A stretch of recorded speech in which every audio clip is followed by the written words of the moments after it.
Thank you all for being here today. I'm Kim Johnson, host of TPR's Worth Repeating Storytelling Series. Before we start, I'd like to point out that this week is a special week for us here at TPR. We are in the middle of our pledge drive, and as part of that pledge drive this weekend, we wanted to take the opportunity to highlight some of the great programs that are part of TPR's mission to empower our community and to engage with listeners and supporters. We'd like to ask that if you like what you see and hear on the programs or on this discussion itself, that if you agree that these kinds of conversations are important to you as a San Antonio resident or as a person in general, then we really encourage you to support TPR. You can go on our website, tpr.org, give a donation there. You can become a sustaining member. But tell us what's important to you. Tell us that you support these kinds of endeavors.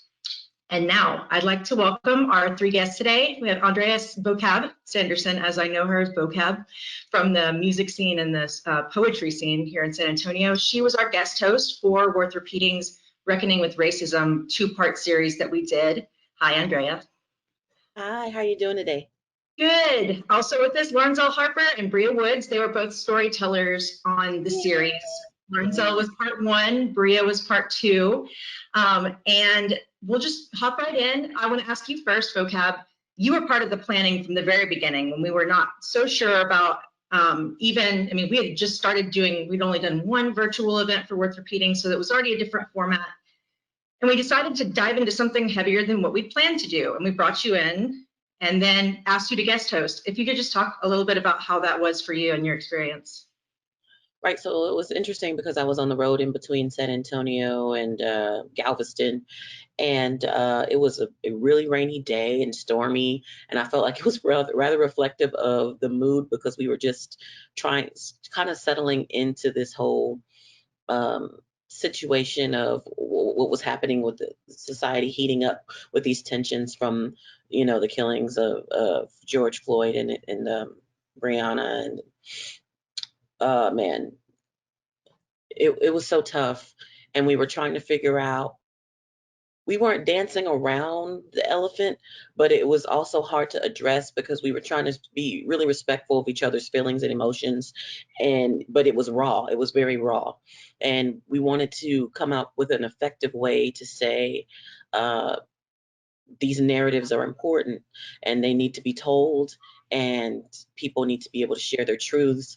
And should it look like, how can we have these narratives shared without anyone feeling like their story is being erased or downplayed or disrespected in any way, or just, be allies to each other at all and through this whole process. But I feel like what we did was really great. I'm really proud of what I've seen, and I think these stories were told very, very wonderfully through your own lenses, because who better to tell your story than you?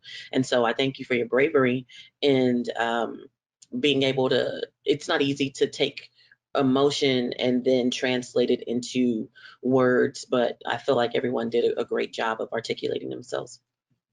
Absolutely. And I remember our focus group, before we even started doing this, someone brought up the fact that it's emotionally laborious to go through that. And the way that this process works, it involved a lot of practicing those stories. And I'd love to hear from y'all, Bria and Laureate, about why you decided to submit in the first place, and then what that was like for y'all. You want to go?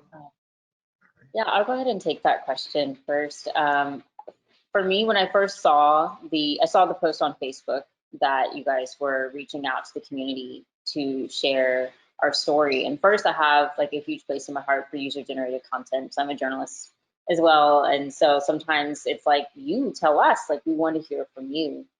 And even recognizing that there are people right here in our backyard that probably have their own stories to share related to race relations, racism, reckoning with racism. And I said, just like Vocab said, it was very raw, but I was like, I do have something to say. And how incredible would it be if I somehow got selected, to share my story. And so I figured I had nothing to lose, and this could be an opportunity to say what's on my heart. What about you, Lorenzo? I think for me, I want to kind of continue this thread that Vocab started with just the rawness, and then just with having this opportunity to kind of go into it. That's what happened to me.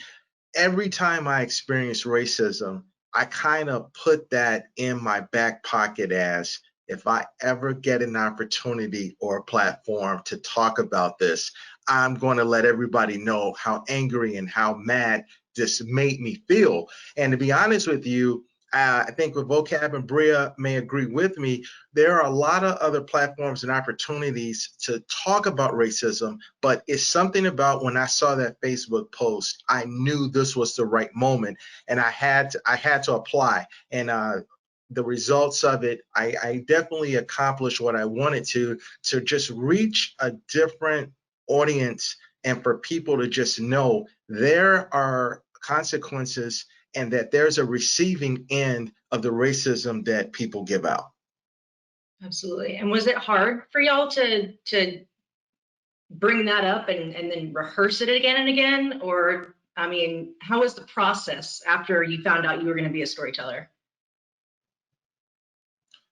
I'll take that first. I'll be honest with you. It's difficult because, and maybe Vocab and Bria can go deeper into this. You remember it, but a lot of the pain, you kind of just scarred it up and you kind of tried to forget about it. So when you're going through it, all of it comes back at once. The anger, the frustration, and the, oh, why didn't I say? Why didn't I just walk up to the person? Why didn't I just stand and have a protest right in front of it? So it's hard. However, after you get it out, and you know that it's for something as nice as Texas Public Radio, you feel like it wasn't just me screaming or cursing somebody out. It's not going to be in vain, that there's actually going to be a positive result of it. So it starts off feeling uncomfortable, but you end up having all of that off of your chest. Hmm. What about you, Bria? Yes, I think I definitely echo what Lorenzel is saying, in that this is really one of the first times that I've ever been given such a grand platform to share my reality and my truth. And it was actually I really had to interrogate myself to say, what is my goal here?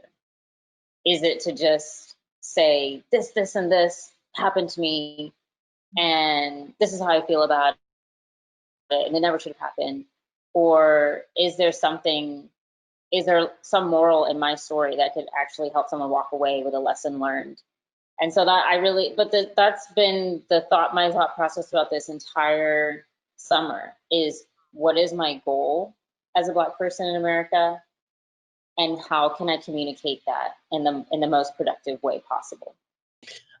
I had no idea that this would be difficult for me until I was sitting in that room recording my part, because I was like, oh, this is cool. I'm just going to come in and read script, and as long as I can coherently read what's being, given to me to say, oh, that should be easy. Nope. Oh my gosh, it was so difficult to get through the reading. The first one wasn't as bad. It was just like forcing myself to say someone else's script, but there was a resistance within me even to do that. Say something that someone else had scripted regarding these people, and also to introduce you all without having met you and knowing the context of what you were going to discuss, because I'm very personal when I introduce people. I like to put personal things in there. I like to bring warmth and comfort, and I felt very powerless in some ways to bring comfort, because that's a very big deal to me, to comfort people and to reassure them and let them know everything's going to be okay. But we don't know that everything's going to be okay. We can't promise that to anyone in the situation that we are in as Black Americans. And furthermore, the second part two, they asked me to read some poetry and have some words of comfort, and everything within me was fighting that moment. I had nothing. I was like, I don't want to do this. I don't want to say anything. I just want to read the script and get up out of here. And as I started, sharing my poem, so much stuff came out of me, and I began to cry, and I could barely get through that. I could really, it just hit me out of nowhere. And those tears were real. They weren't in any kind of way made up. And I wasn't crying. It wasn't just me. Rob was crying too. Like, we both were in there crying, and I was like, damn, like, I'm I'm I'm I'm hurting, not just for myself, but I'm hurting for my people. Like, this is ridiculous. The things that we go through, and then having you just, I mean, just sitting there watching that debate the other night, and I'm like, the audacity in that situation. I'm crying again. That was just horrifying, and it makes you want to flip a table.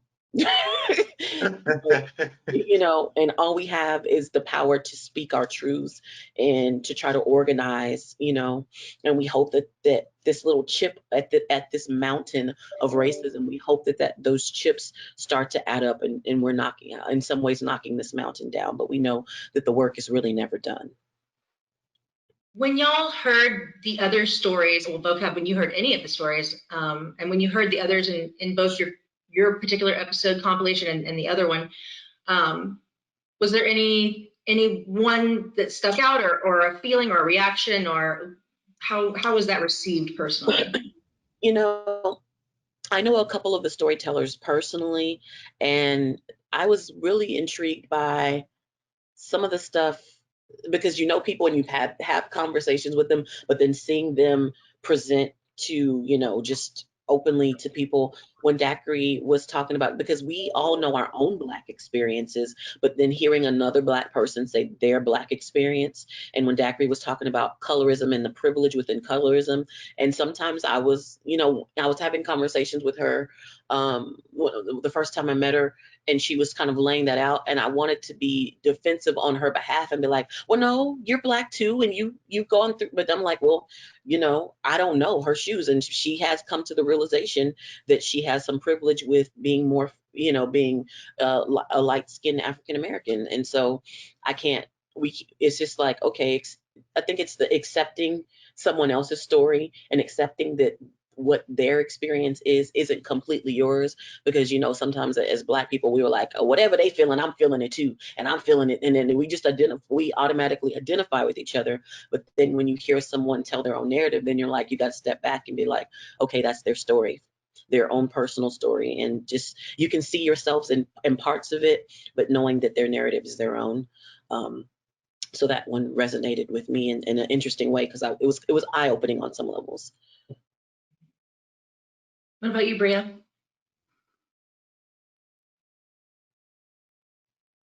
Yes, I definitely echo that sentiment. And I remember particularly when I heard Camilla Factory's story. I actually had the opportunity to meet her earlier this year for the first time. And I just remember, hearing her story and seeing someone, she's in college, and like, it just made me think, young people, especially right now, I think are really starting to feel the weight of the reality of racism in this country, and understanding that we may be in the 21st century, and we may have AI and all kinds of insane, technology and advances, but yet in some of the most important ways, we are still lagging behind. And race relations is one of those areas. And it was just really cool to see, someone who I happened to meet in person, and like hearing her story, and just remember thinking back to my college days, and just understanding like it's a long fight ahead of us. And just like you said, Vocab, like that debate really demonstrated that and illustrated how even in old age, for whatever reason, certain ideals are just so hard for people to shape. And it's so hard for some people to just step into a new way of thinking and living. But I think we're starting to see that change a little bit. And people today are saying, you know what, maybe there is something I've never considered before. Maybe I do need to do some introspection and challenge some of the patterns of thinking, some of the truths that I believed in the past, or some of the lies rather that I believed in the past. and say, well, maybe there's an alternative that I need to actually make room for in my heart and in my mind. And so that's and I think also just the diversity of the stories that were being told.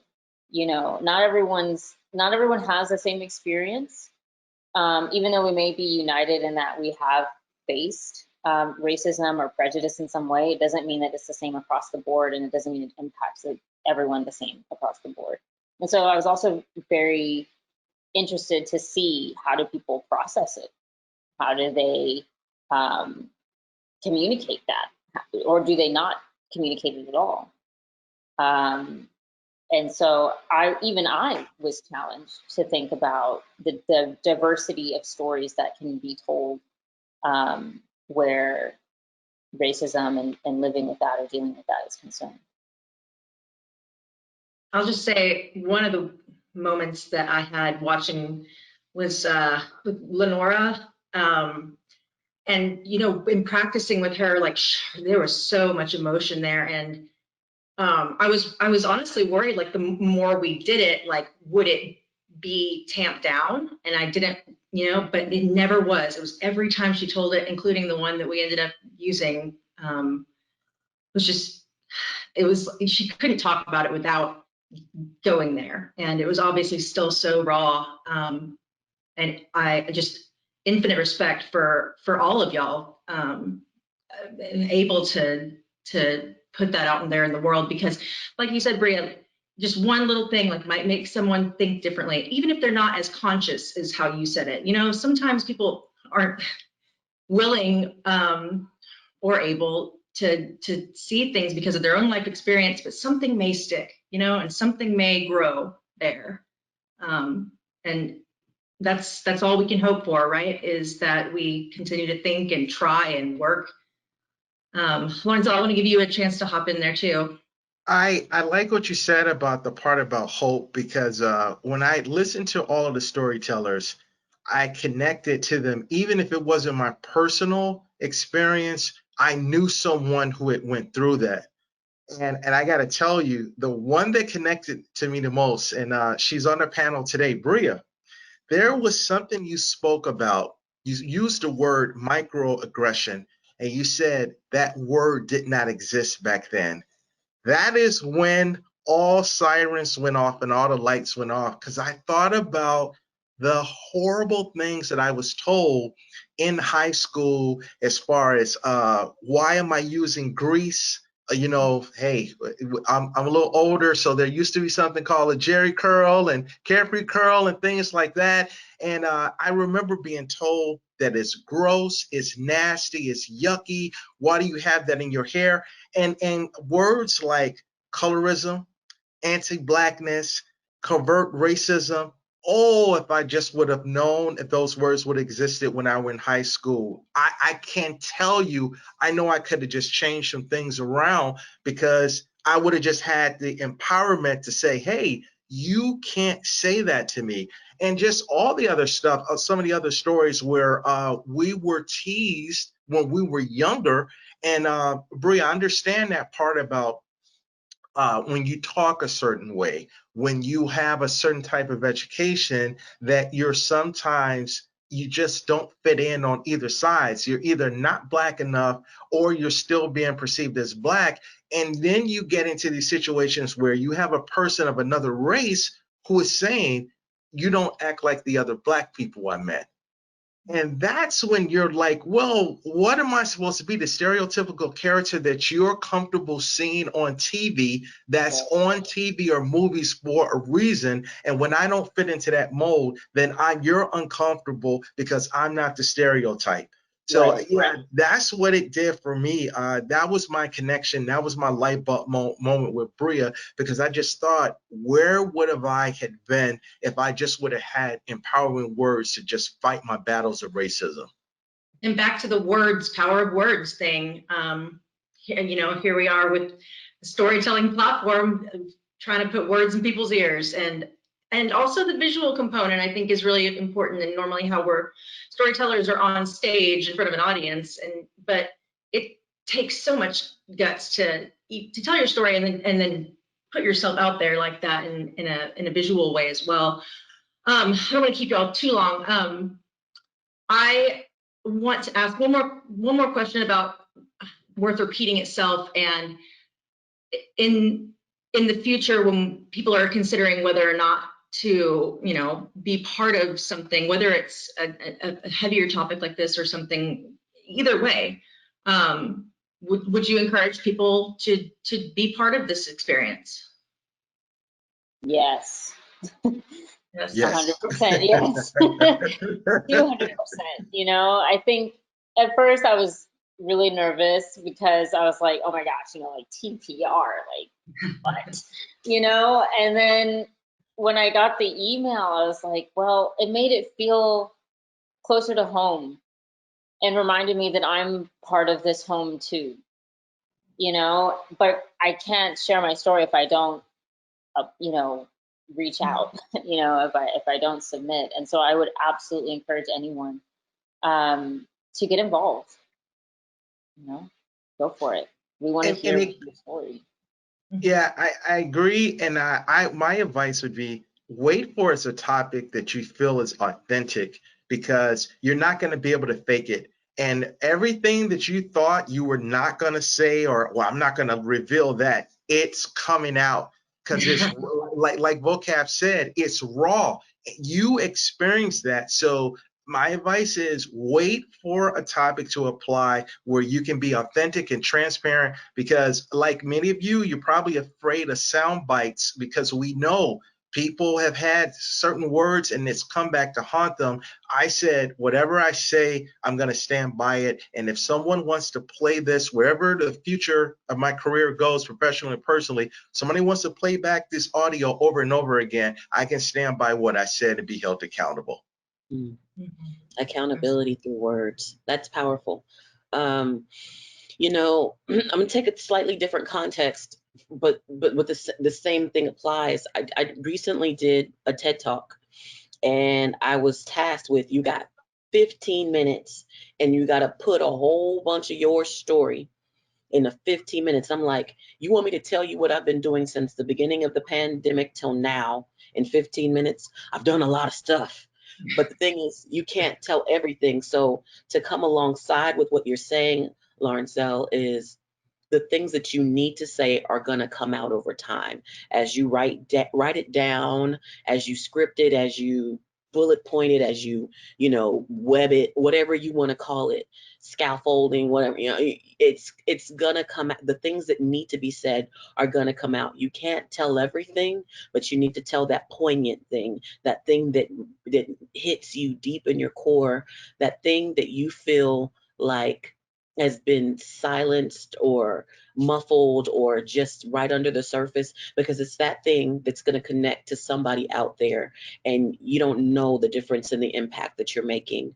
I tried to tell too much in my story at first when I was writing, and I think I ended up cutting, when I wrote my speech, I ended up cutting like 400 words out of my speech, and I didn't even know I could cut 400 words from 1800 to reduce it all the way down, you know, but I did. And what I said, the things that I highlighted, they were exactly what needed to be highlighted and the things that needed to be said. So I want to encourage you all, keep speaking your truths. Like y'all really made a difference. Both of your stories are wonderful and brave. Just being Black in America is an act of bravery. Very much agree. And everybody has, I mean, we create stories every day, right? Every day we are alive. We all have stories. And I've heard people say, oh, I don't know if I have a story. You know, yes, you do. It's just waiting. It's waiting for the right moment, like you said, Lawrencelle. Thank you guys so much. Before I thank you individually, I just want to reiterate that this is a special week for us at TPR. It's our pledge drive, and amid the pandemic, we really need your support. And if you appreciate this kind of programming, if you support Worth Repeating, or even the idea behind it, that we need to be talking to each other and telling each other stories and sharing our truths, please take time to go to tpr.org. You can either give a one-time donation or you can become a sustaining member. And thank you very much for your support. Thank you also, Vocab. Thank you, Bria. Thank you, Lawrencelle. Y'all are amazing. Really appreciate your bravery and your willingness to continue the conversation.